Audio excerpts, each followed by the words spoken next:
नमस्कार, आप देख रहे हैं आज तक। आपके साथ मैं हूं सईद अंसारी। स्वागत है आपका हल्लापुर।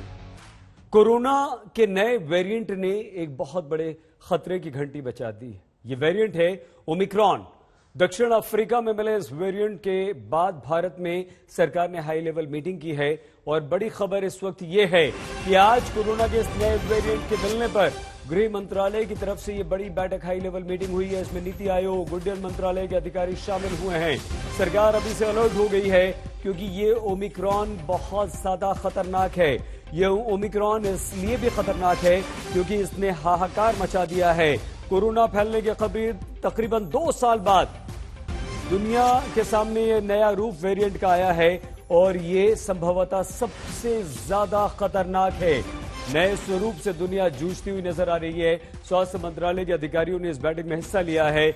वरिष्ठ अधिकारियों ने इस बैठक में हिस्सा लिया है। कोरोना की तीसरी लहर को लेकर केंद्र सरकार अलर्ट हो गई है क्योंकि अब हमारे देश में इस ओमिक्रॉन का संकट गहराने लगा है। वो संकट इसलिए क्योंकि इस बार हम अलर्ट हैं। इस बार हम अलर्ट इसलिए हैं क्योंकि दक्षिण अफ्रीका में यह जबरदस्त तबाही मचा रहा है। वहां से शुरू हुआ, अमेरिका इसकी चपेट में है, यूरोप के कई सारे देश, जर्मनी, फ्रांस इसकी चपेट में है, जिसको देखते हुए एक महत्वपूर्ण बैठक हुई है और यह बैठक मध्य प्रदेश में भी हुई है। यहाँ पे एडमिट है, उनकी जो अटेंडेंस है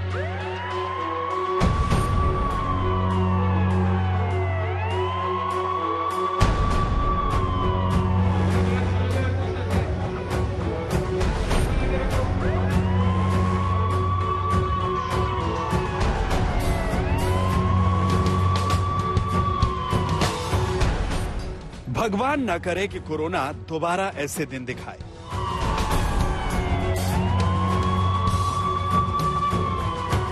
लेकिन कोरोना वायरस अपने पुराने दिनों में लौटने के लिए नया रूप ले चुका है। कोरोना के इस नए रूप का जन्म हुआ है दक्षिण अफ्रीका में।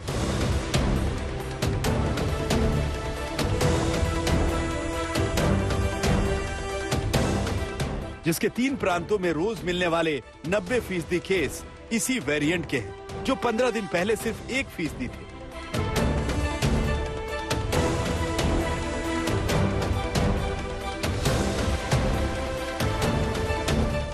दक्षिण अफ्रीका में इस नए वेरिएंट के 77 केस आ चुके हैं।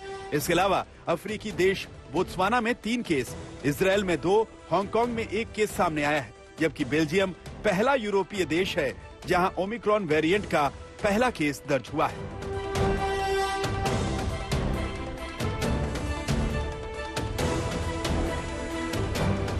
अभी तक सबसे तेजी से फैलने वाला वेरिएंट डेल्टा था, जिसने दुनिया में तीसरी लहर लाई थी।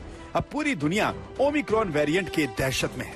WHO is closely monitoring the recently reported variant B11529. Early analysis show that this variant has a large number of mutations that require and will undergo further study. It will take a few weeks for us to understand what impact this variant has. WHO recommends that countries continue to apply a risk-based and a scientific approach when implementing travel measures.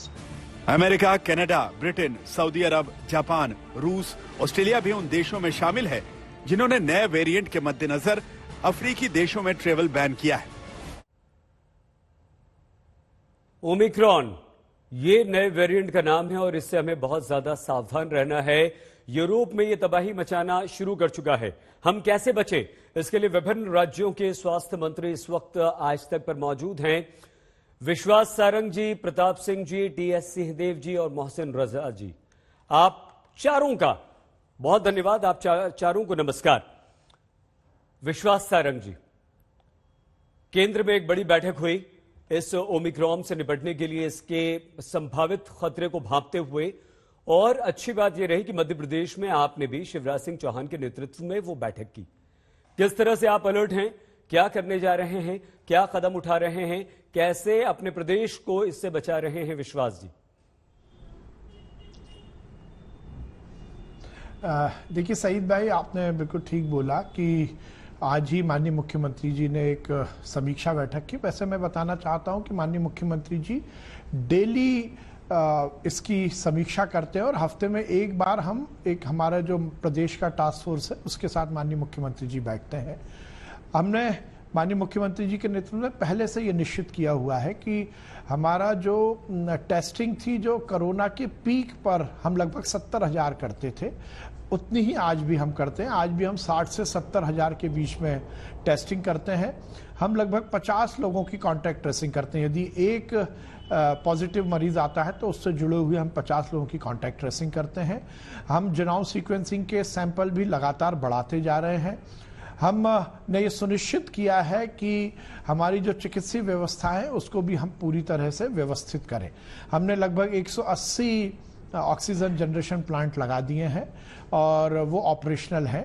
1 दिसंबर को हम एक साथ सभी की mock drill भी करने वाले हैं। यदि हम हमारे यहाँ के पॉजिटिव केस की बात करें तो आज 18 पॉजिटिव केस हैं, 122 हमारे यहाँ एक्टिव केसेस हैं।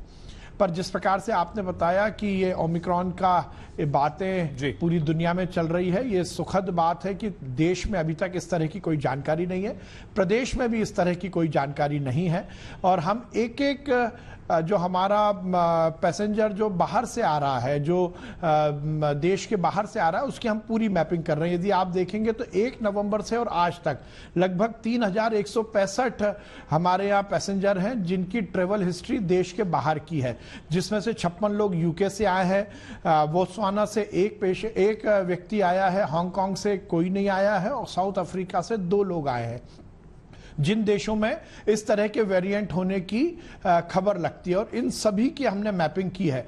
हमने ये सुनिश्चित किया, आज जो माननीय मुख्यमंत्री जी के नेतृत्व में जो उच्च स्तरीय बैठक हुई उसमें माननीय मुख्यमंत्री जी ने निर्देश दिए हैं कि जो भी केंद्र की गाइडलाइन है हमारे बाहर से आने वाले पैसेंजर की, उसकी हम सख्ती के साथ पालन करेंगे और ये सुनिश्चित करेंगे कि उनको हम लगातार मॉनिटर करते रहें।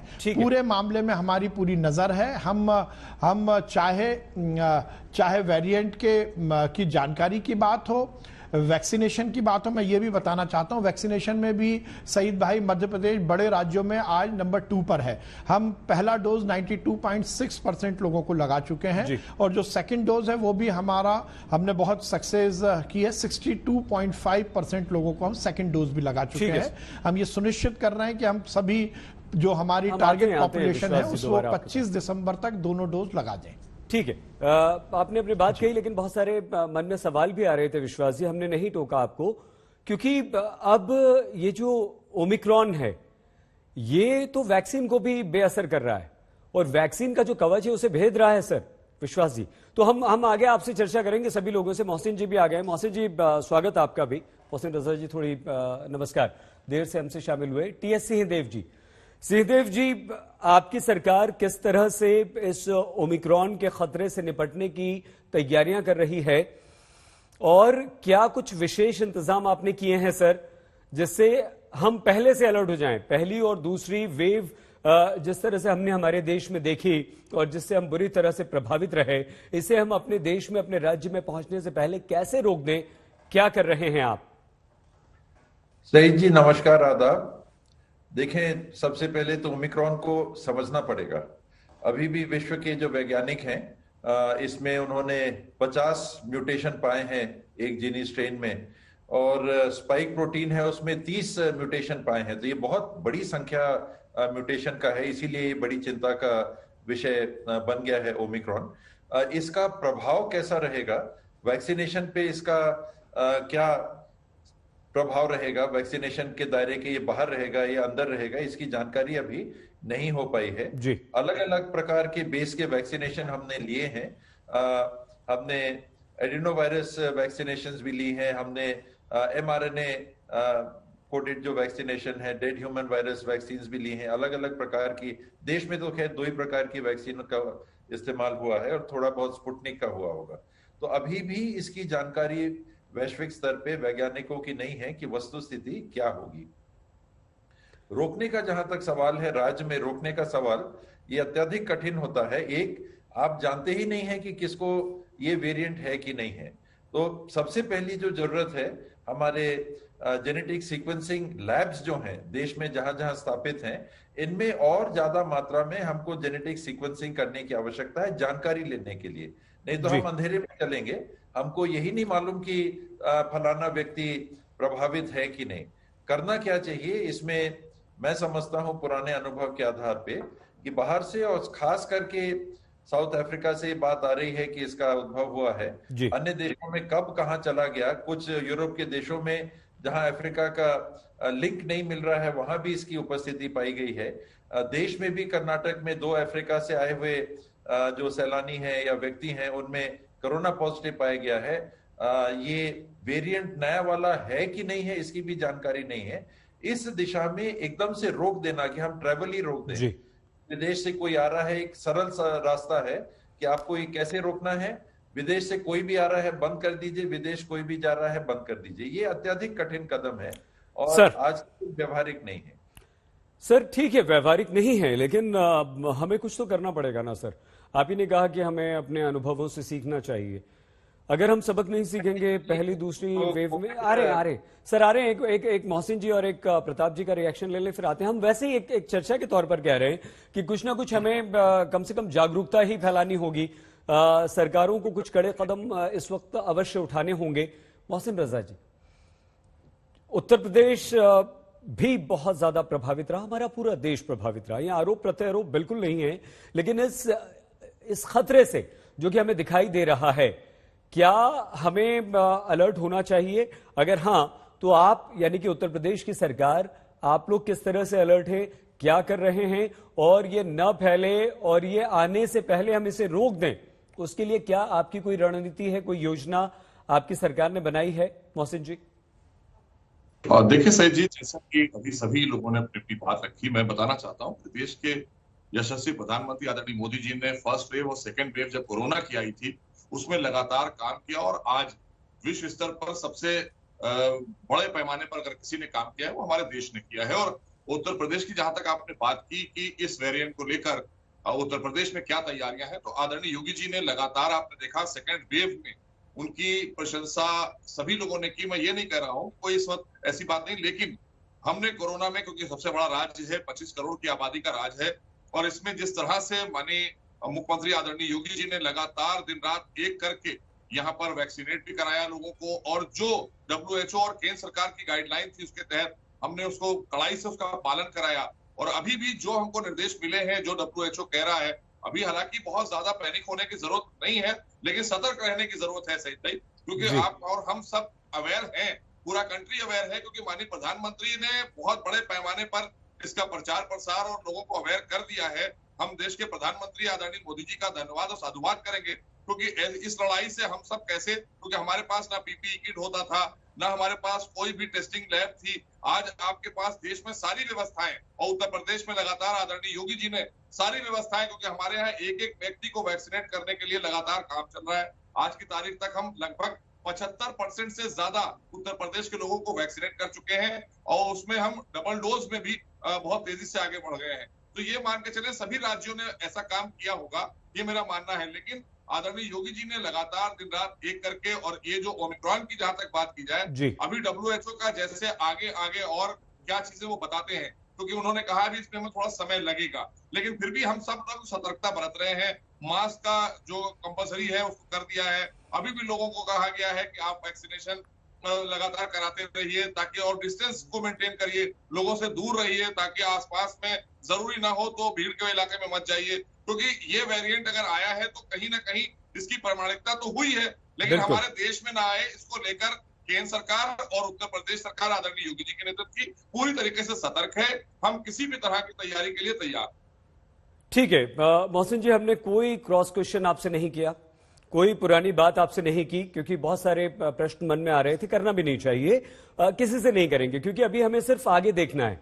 हमें एक संभावित खतरा जो दिखाई दे रहा है उससे रुकना है, उसे रोकना है, उससे बचना है। और ये सच्चाई है सिंहदेव जी और मोहसिन जी, विश्वास जी, क्योंकि प्रताप जी की अभी बात नहीं हो पाई है, कि ये खतरा तो है सर, साउथ अफ्रीका से चलकर बहुत सारे देशों में पहुंच चुका है, और अमेरिका ने तो बहुत सारे देशों की उड़ानें अपने वहां प्रतिबंधित भी कर दी हैं। साउथ अफ्रीका को कई सारे देशों ने वहां से आने वाली उड़ानों को रोक दिया गया, और भारत में भी इस तरह की मांग एक राजनीतिक दल की तरफ से हो चुकी है। प्रताप सिंह जी, आपको लगता है कि आपकी सरकार और आप अलर्ट हैं, सतर्क हैं, और ये जो खतरा हमें दिखाई दे रहा है वो खतरा पहुंचे ही ना, उससे पहले ऐसे क्या कदम आप उठा रहे हैं जिससे अपने राज्य को, अपने देश को हम बचा सकते हैं सर? देखिए, आपने सईद अंसारी जी, मैं आपको बधाई दूंगा। आपने ऐसे वक्त में ये बहस रखी है जब इसमें कोई दौराई नहीं, पूरी देश में दहशत हो गई है, पूरी दुनिया में दहशत है। और दहशत का कारण है कि वापस कोरोना लौटने की बात शुरू हुई, कोरोना लौटने लगा और केस भी बढ़ने लगे। जब केस बढ़ने लगे और फिर आपने ओमिक्रॉन एक नया, अब आया नहीं आया, लेकिन लोगों में ये शुरू हो गया और इसमें कोई दौराई नहीं कि केस आने लगे जी। ऐसे टाइम पर आपने बहस शुरू की। जो लोग मेरी आवाज सुन रहे हैं आज तक पे, सबकी जिम्मेदारी है, देश में कहीं भी बैठे हैं, लापरवाही छोड़कर सबको अपने आप को वैक्सीनेट करना होगा। घर घर पर लोग पहुंच रहे हैं, डॉक्टर भाग रहे हैं, नर्सिंग स्टाफ भाग रहा है, सब चाहते हैं वैक्सीनेट हो। दूसरी डोज में लोगों की लापरवाही, हम भी यहाँ 60% से ज्यादा का आंकड़ा पार कर गए सेकंड डोज का। फर्स्ट डोज 90% से ज्यादा हो गई, लेकिन सेकंड डोज में लोग लापरवाही कर रहे हैं। यदि वैक्सीनेट हो जाएगा पूरा देश एक साथ, मेरा ये मानना है सेकंड डोज भी लगवा लेंगे तो ज्यादा आसानी होगी। अब बच्चों के ऊपर नया झंझट शुरू हुआ है। जो स्कूलों में बच्चे, अभी हमारे यहाँ पर जयपुर में एक स्कूल में 11 बच्चे एक साथ पॉजिटिव आए। उसके बाद ये फैसला लेना पड़ा कि ऐसी स्कूलों को, इस स्कूल को, एक स्कूल को बंद किया गया। केसेस ज्यादा नहीं है, पॉजिटिव केस 26 है, एक्टिव केस 187 आए। और अब जब केसेज आने लगे तो हमने स्कूलों का भी तय कर दिया कि ऑनलाइन और ऑफलाइन दोनों कर दिया। अलर्ट होना पड़ेगा, पूरे कंट्री को समझना पड़ेगा। हमने लाशों के ढेर देखे हैं, सबने मौत से जंग देखी है, और जब मौत से जंग देखी है इसमें कोई दौराई नहीं, पूरा कंट्री एक साथ, हर स्टेट खड़ी हो गई, सबने ऑक्सीजन के प्लांट लगा लिए, सब कुछ किया। लेकिन ऐसी स्थिति आई ही क्यों? मेरा ये मानना है कि किसी भी कीमत पर भगवान ऐसी ताकत हमको दे कि हम इस कंडीशन पे आ ही नहीं पाए। क्यों हम अस्पतालों के पास भीड़ लगे, अस्पतालों में हमको जाना पड़े। जब वैक्सीनेशन की बात आई है, जिन लोगों को दोनों वैक्सीन लग गई है, मेरे पास जो रिपोर्ट है, यदि उनके आ भी रहा है तो कहीं दहशत नहीं है, डर नहीं है, वो आदमी बड़े आराम से ठीक हो रहा है। ऐसा सब कुछ पता है, लेकिन पता होते हुए भी हमारे साथ दिक्कत यह है कि हम लोग थोड़े लापरवाही करते हैं जी। लापरवाही करके लोगों से, मैं जिस मीटिंग में जाता हूं हाथ खड़े करवाता हूं, फर्स्ट डोज कितने लोगों ने लगवाई, लगभग पूरे लोग खड़े करते हैं फर्स्ट डोज के लिए। सेकंड डोज का जब मैं पूछता हूं तो अधिकतर लोग, जैसे मैं जयपुर में हूं तो जयपुर में अधिकतर लोग खड़े करते हैं, फिर भी 10-15 लोग ऐसे होते हैं सेकंड डोज के लिए जिन्होंने नहीं लगवाई। जब मैं कहता हूं हंसने की बात नहीं है, हर परिवार में कोरोना हुआ है, मौत देखी है लोगों ने। यदि अभी भी हम लापरवाही करेंगे, मास्क नहीं लगाएंगे, भीड़ में जाएंगे, भीड़ के प्रोग्राम नहीं रोकेंगे।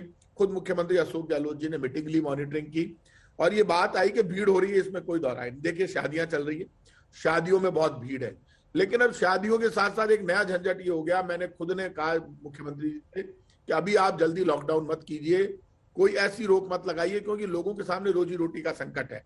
केस बढ़ना रुके हैं, लोग अलर्ट भी हुए, डर भी पैदा हुई है। आज शादियों में जो आपको पता, लाइट लेकर चलता है गरीब आदमी, आगे लाइट लेकर चलता है, आप देखा करो, बहुत गरीब है, उसको भी रोटी चाहिए। टेंट वाला, बैंड वाला, ठेले वाला, रिक्शे वाला, बिल्कुल गरीब, थड़ी पर काम करने वाला, सबको हर स्टेट में काम की जरूरत है। अब बड़ी चुनौती है इस कंट्री के लिए कि इस कंट्री में गरीब और मीडियम क्लास दोनों के सामने बड़ा संकट खड़ा हो गया, और ऐसे में महंगाई एक बहुत बड़ी चुनौती के रूप में उभरी है। इस दौरान अब केस नहीं बढ़े, महंगाई से पूरा देश लड़ रहा है, और इस समय हम सब की जिम्मेदारी के एक होकर हम केस को रोकें, और रोकने के लिए जितने प्रयास हम कर सकते हैं वो कर रहे हैं। यही कारण है अब ऑनलाइन ऑफलाइन दोनों क्लासेस शुरू हो गई। कोई भी स्कूल बच्चों को पाबंद नहीं कर सकता। बड़ी चुनौती बच्चों को वैक्सीनेट होने की है, और उसके लिए हमारे यहाँ पे बच्चों का ज्यादा संकट है, बच्चों के लिए हमें बड़ा प्रोग्राम करना पड़ेगा। बहुत बहुत अच्छे प्रताप जी आपने सुझाव दिए हैं, और ये सुझाव सभी को मानने चाहिए, न सिर्फ राजस्थान बल्कि देश भर के लोगों को। हम इन सुझावों पर आप जितने मंत्रीगण हमारे साथ हैं उनसे भी पूछेंगे। लेकिन विश्वास जी, यह खबर आई मध्य प्रदेश से कि आज ही से मुख्यमंत्री शिवराज सिंह चौहान ने 50% बच्चों की संख्या कर दी है स्कूलों में। इसकी पुष्टि भी आप कर दीजिए। और इसके अलावा विश्वास जी, जैसा सिंहदेव जी बोल रहे हैं कि भाई अभी लॉकडाउन सवाल ही नहीं उठता, अभी हम बहुत ज्यादा पैनिक ना करें, लेकिन क्या आपको लगता है विश्वास जी कि हमें अभी से सेल्फ कंट्रोल तो करना ही होगा, सेल्फ रेस्ट्रिक्शंस और सेल्फ लॉकडाउन तो हर इंसान को करना होगा, लेकिन सरकार क्या कुछ कमी कर सकती है? शादी ब्याह फिर से कम कर दीजिए, खत्म मत कीजिए, 100, 150, 50 जो पहले आपने किया था। क्या करेंगे आप आगे, और क्या करना चाहिए तुरंत आपको सर? विश्वास जी। सईद भाई, देखिए सईद भाई, आपने बिल्कुल सही बोला। आज माननीय मुख्यमंत्री जी ने यह निर्णय लिया है कि हमारे जो स्कूल हमने अभी पूरी कैपेसिटी पे शुरू किए थे उसको हम अब 50% पर लेके आए हैं। मतलब पहले बच्चे 6 दिन स्कूल जाते थे, अब एक बच्चा 3 दिन स्कूल जाएगा और हमने ऑफलाइन और ऑनलाइन दोनों क्लासेस शुरू कर दी हैं। तो हमारे स्कूल की कैपेसिटी को हमने जस्ट हाफ कर दिया है।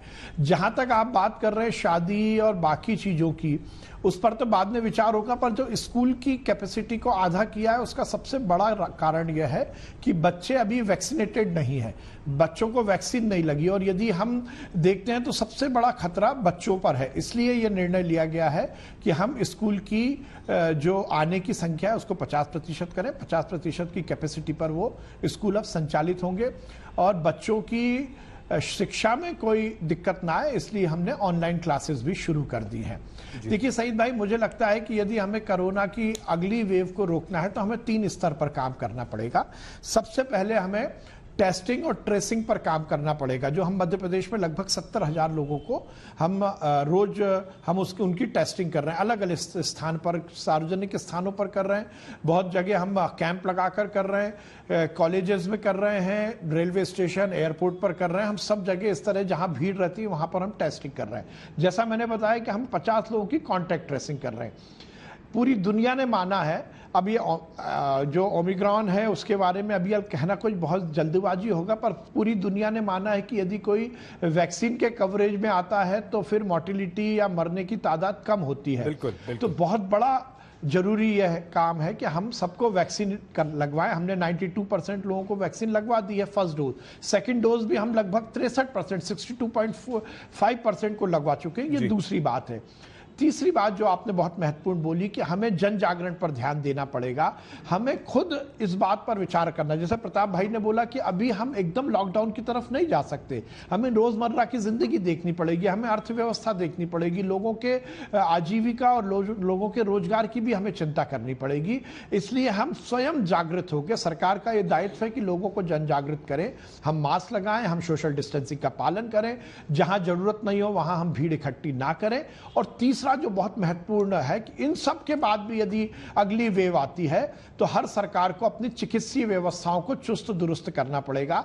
और उसके लिए हमने मध्य प्रदेश में जो हमारी 3rd वेव की आशंका को लेकर हमने जो जो तैयारियां की थी उसकी पूरी हमने मॉनिटरिंग की है।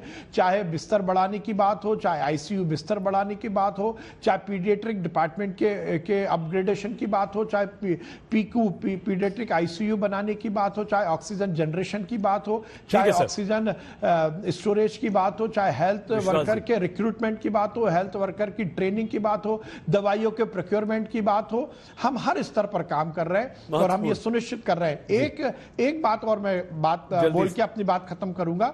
हमारे मुख्यमंत्री जी ने, माननीय नरेंद्र मोदी जी को मैं बहुत धन्यवाद देता हूं। उन्होंने समय से हमें वैक्सीन उपलब्ध कराई है, इस देश की जनता की जान बचाने के लिए काम किया। अब 4 महीने के लिए और जो केंद्र सरकार की ओर से मुफ्त में लोगों को राशन की जो सौगात दी है वो निश्चित रूप से आम जनता के लिए एक बहुत हितकारी और बहुत ही अच्छा कदम है। माननीय मुख्यमंत्री जी ने एक प्रयोग मध्य प्रदेश में किया था और हमने आम समाज को, आम जनता को जोड़कर क्राइसिस मैनेजमेंट टीम बनाई थी। हर स्तर पर समाज का हर वर्ग प्रशासकीय कर्मचारियों के साथ जुड़कर इस पूरे काम में लगाए। 1 दिसंबर को माननीय मुख्यमंत्री जी पूरे प्रदेश के क्राइसिस मैनेजमेंट ग्रुप के साथ फिर से बैठने वाले हैं और हम ये सुनिश्चित करेंगे कि हम अगली वेव को ना आने दें।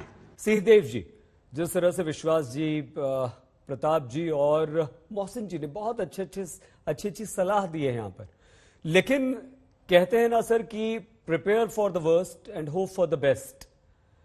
किस तरह से आप इसे देखते हैं? क्योंकि खतरा तो है, बहुत सारी हमारी देश की परेशानियां भी हैं, गरीब लोग हैं, रोजगार है, रोज खाना, रोज कमाना है, रोज कुआं खोदते हैं तब पानी पीते हैं, तब उनका चूल्हा जलता है। तो ऐसे में संकट कितना बड़ा है और ऐसे में आपकी सरकार, आप किस तरह से इस खतरे को रोक पाएंगे सर? सईद जी, आपने शुरू से जो सवाल किया था ओमिक्रॉन के संबंध में और उसको रोकने के संबंध में किया था जी, तो जो बात मैंने रखने का प्रयास किया वो केवल उसी दायरे में रखा था, जनरलाइज करके नहीं रखा था। बिल्कुल। और कल ही मैं एक टॉक शो देख रहा था जिसमें WHO की जो प्रमुख वैज्ञानिक हैं वो कह रही थी कि वर्तमान में विश्व में डेल्टा वेरिएंट लगभग 99% जो संक्रमण है कोरोना का, वो 99% डेल्टा वेरिएंट ने टेक ओवर कर रखा है। जो नया वेरिएंट आ रहा है, इसकी क्या स्थिति होगी, हम सब अनभिज्ञ है। अनभिज्ञ होकर हमको क्या करना चाहिए? सबसे पहले कोविड अप्रोप्रिएट बिहेवियर, इसको हमने त्यागा तो सामान्य कोरोना हो, चाहे जिन वेरिएशंस को हमने देखा, कम घातक हो या ज्यादा घातक हो वेरिएंट, हम उससे बचने में कम सफल हो पाएंगे। दूसरा, बाहर से आने वाला ये वेरिएंट है, तो उसको रोकने का पहला दरवाजा विदेश से आने वाले जो हमारे नागरिक हैं उनकी स्क्रीनिंग करना सबसे पहला, क्योंकि आज ये हमारे देश में पहुंच चुका है, एक तो इसकी जानकारी नहीं है और पहुंचेगा भी तो विदेशों के माध्यम से, विदेशी यात्रियों के माध्यम से। तो वो सबसे पहले पॉइंट हमको चेकअप करना पड़ेगा। और उस वेरिएंट को जानने के लिए वो कोरोना पॉजिटिव है कि नहीं, पहला। दूसरा, अगर कोरोना पॉजिटिव है तो उस वेरिएंट से ग्रसित है कि नहीं, उसकी जानकारी। और तीसरा, बाहर से आने वालों पे एहतियात के तौर पे क्या, या तो कुछ देशों पे जहां ये वेरिएंट प्रकट हो चुका है, वहां से आने वालों को हम होम क्वारंटाइन की व्यवस्था लागू कर दें, तत्काल प्रभाव से लागू करना चाहिए। मैं भी सोच रहा हूं इस विषय में कि उच्च अधिकारियों से, माननीय मुख्यमंत्री जी से चर्चा करके ये प्रोटोकॉल लागू कर देना चाहिए कि ऐसे देशों से आने वाले नागरिकों को सबसे पहले तो क्वारंटाइन, कंपलसरी क्वारंटाइन होना चाहिए, जिस बीच में हम देख लें 5 दिन के अंदर टेस्टिंग के बाद में कोई लक्षण तो सामने नहीं आ रहे, ताकि वो फैले कम। उनको अगर है भी पॉजिटिव पाए भी जाएंगे तो कम से कम लोगों को फैला पाएंगे। और उसके आगे की व्यवस्थाएं, जैसे मध्य प्रदेश के सम्माननीय मंत्री जी ने कहा, वो सभी राज्यों को चाहे तो इमरजेंसी कोरोना प्रोटोकॉल के माध्यम से जो सहायता मिल रही है, राशियां मिल रही हैं, उसकी तैयारियां करना और उस ड्रग के लिए इंतजार करना जो कि इस नए वेरिएंट के साथ शायद ज्यादा सफल हो। अभी तक तो कोई ड्रग किसी कोरोना वेरिएंट के लिए सफल नहीं हुई है, बचने की ही बात रही है। तो बचना, पहला दरवाजा विदेश से आने वाले लोगों की स्क्रीनिंग, दूसरा देश में प्रवेश किए तो उनका क्वारंटीन, तीसरा फैसिलिटीज को तैयार करना, और इस बीच में हमेशा के लिए कोविड अप्रोप्रिएट बिहेवियर को हमेशा अपनाना। बिल्कुल ठीक है सर। विश्वास जी और मोहसिन जी, अगला सवाल हम चाहेंगे कि आप दोनों इसका उत्तर दें, क्योंकि पहले विश्वास जी, आप, अरविंद केजरीवाल दिल्ली के मुख्यमंत्री जो हैं, उन्होंने कहा है कि विदेश से आने वाली उड़ानें और खासतौर से दक्षिण अफ्रीका से जो लोग आ रहे हैं और जो उन देशों से जहां पर ओमिक्रॉन जो है वो अपने पैर पसार चुका है, उसे रोक देना चाहिए। आप क्या सोचते हैं विश्वास जी इस बारे में? आप क्या सोचते हैं मोहसिन जी इस बारे में?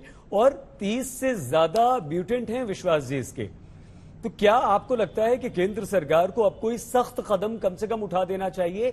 हम देश में तो कर लेंगे, देश में तो हमारी बहुत सारी समस्याएं, हमें रोजी रोटी का भी ख्याल करना है, पेट भी पालना है, अच्छी बात है। सरकारें पहले से ये आश्वासन दे रही हैं कि हम आपको पैसे देंगे, हम आपका घर, चूल्हा नहीं बुझने देंगे किसी का, बहुत अच्छी बात है। लेकिन क्या आपको लगता है कि इस तरफ केंद्र सरकार को सोचना चाहिए विश्वास जी? और उसके बाद इसी प्रश्न का उत्तर आप भी दीजिए मोहसिन जी। देखिए सईद भाई, ये एक ऐसा विषय है जिस पर केंद्र सरकार को ही विचार करना है। देखिए, अंतर्राष्ट्रीय सेवाएं बंद करना है, नहीं करना, इसके बहुत सारे एस्पेक्ट्स हैं। और अभी तक नरेंद्र मोदी जी ने और उनकी सरकार ने जिस सफलता के साथ इस पूरे मामले को डील किया है, जिस हर एस्पेक्ट पर विचार करके और बहुत ही अच्छे ढंग से पूरे देश की जनता की जान बचाई, मुझे लगता है ये केंद्र सरकार को ही निर्णय लेने देना चाहिए। हम तो, क्योंकि देखिए केंद्र, यदि हम फेडरल सिस्टम की बात करते हैं तो राज्य सरकार छोटा भाई है, केंद्र सरकार बड़ा भाई है। केंद्र सरकार जो निर्णय लेगी उसका परिपालन हम करेंगे। हमने ये सुनिश्चित किया, आज माननीय मुख्यमंत्री जी ने जो बैठक ली उसमें हमने ये स्पष्ट किया है कि आईसीएमआर और केंद्र सरकार की जो गाइडलाइन होगी, चाहे फॉरेन के पैसेंजर के आने के मामले में होगी, किसी तरह के ड्रग के मामले में होगी, या इस पूरी संकट को लेकर जो जो गाइडलाइन होगी उसका हम पालन करेंगे। मुझे लगता है कि हम इस स्तर पर कोई बात करें या टीका टिप्पणी करें, ये उचित नहीं होगा। केंद्र सरकार को ही ये निर्णय लेना चाहिए। बहुत सारे आयाम होते हैं, बहुत सारे एस्पेक्ट होते हैं इस तरह के निर्णय लेने के लिए। मुझे लगता है कि इसलिए ये निर्णय केंद्र सरकार को लेना चाहिए। इस विषय पर, इस मंच पर मेरे मेरे स्तर पर या आपके स्तर पर कोई यदि हम बात करें तो ये शायद जल्दबाजी होगी। ठीक है। और अब केजरीवाल साहब क्या कहते हैं, क्या करते हैं, ये हम सबको मालूम है, उस पर मैं बहुत टिप्पणी नहीं करना चाहता। ठीक है, आज हम ना करें टिप्पणी, विश्वास जी। निर्णय है ठीक है, वो ले सर, बिल्कुल बिल्कुल ठीक है विश्वास जी आपकी बात। लेकिन क्योंकि आज हम संभावनाओं पर विश्वास जी बात कर रहे हैं, आज हम इस ओमिक्रॉन को रोकने की दिशा में कैसे बढ़ें आगे और क्या वो उपाय हैं जो हम कर सकते हैं, उस पर बात कर रहे हैं। तो मोहसिन जी क्या देखिए, देश में तो आप राज्यों में हर सईद भाई बताइए सईद भाई आधा सेकंड मैं कह रहा हूं। देखिए, केंद्र सरकार और माननीय प्रधानमंत्री जी इस विषय में कल ही बैठक कर चुके हैं और उनको जब जो निर्णय लेना होगा वो लेंगे। इसलिए मैंने कहा कि इस स्तर पर हम कोई टीका टिप्पणी करेंगे शायद जल्दबाजी भी होगा और ये हमारे स्तर से ऊपर की बात है। केंद्र सरकार को निर्णय लेने देना चाहिए। बिल्कुल ठीक है आपकी बात। मोहसिन जी, क्या आपको लगता है कि आज, क्योंकि ये हम जानते हैं कि कोरोना हमारे देश से तो फैला नहीं, विदेश से आया और उसने तबाही मचाई, ये सच्चाई है पहली और दूसरी दोनों वेव्स में। तो एक देश का एक आम इंसान जो है, जो गांव देहात में बैठा है, दूर कहीं किसी गांव कस्बे में बैठा हुआ है, उसे तो लगता होगा ना कि मेरी क्या गलती है, बाहर से लोग आते हैं और हमारे देश में फैला देते हैं। तो क्या आपको लगता है कि कोई सख्त कड़े कदम इस वक्त उठाने की आवश्यकता महसूस होती है मोहसिन जी? देखिए, मुझे लगता है कि पहली वाली बात का जो आपने सवाल किया था, मैं विश्वास जी की बात से अपने को संबद्ध करता हूं।